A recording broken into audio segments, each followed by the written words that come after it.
يا تيمو صباح الفل. تتغدى ايه النهارده؟ ايه رايك بقى تعمل لنا طاجن باميه كده حلو؟ باميه؟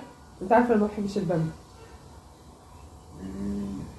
طيب بلاش باميه، ممكن نجيب ممكن تعمل لنا مثلا ممبار، كوارع. ممبار وكوارع؟ وانا لسه هنزل السوق اجيب ممبار وانضفها واعمل خلطه واحشيها واسلقها واحمرها وكوارع كمان؟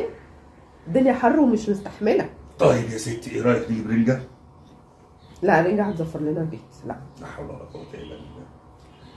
اكله كده بسيطه وسهله كده حلو. طيب ايه رايك مثلا انا مش عارف، حيرتيني صراحه يعني. لا مفيش حاجه اسمها مش عارف، مش كل ما اقول لك على حاجه تقول لي عايز تاكل ايه تقول لي اي حاجه. قول لنا كده اكله بسيطه وسهله. طب ما انا باكل اي حاجه، ما عنديش مشكله. طب ايه رايك تعملي كوسه بالبشاميل مثلا؟ لا كوسه بتعمل اسهال، لا لا. سهل المعده كده لا.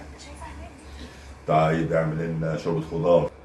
هجيب خضار كتير بقى واقطع ومش عارف كوسه ولسه وجزر وبطاطس وفاصوليا وبزله لا حول. كتير قوي، تعمل كتير يعني. قول حاجه بسيطه وسهله كده يعني. ما الدنيا حر، الدنيا حر وانا بص مخنوقه، عايزه اعمل حاجه كده بسيطه في المطبخ واطلع.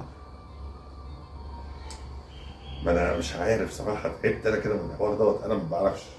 طب انت عايز تعمل، انت عايز تاكلي ايه؟ طيب انا هاكل اللي انت هتاكليه. هو انا كل ما اسالك تقول لي انت عايز تاكل ايه؟ اما انا جاي بسالك ليه؟ ما كنت عملت من بدري.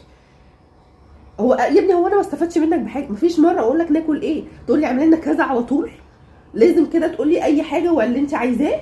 ايوه عشان اللي انت بتحبيه، عشان كده تقولي انت ده ما بحبوش ده ما بحبوش. انا اي حاجه باكلها. وانا كمان اي حاجه باكلها. اي حاجه برضو. اه خلاص مش طبخ. عنك ما طبخت.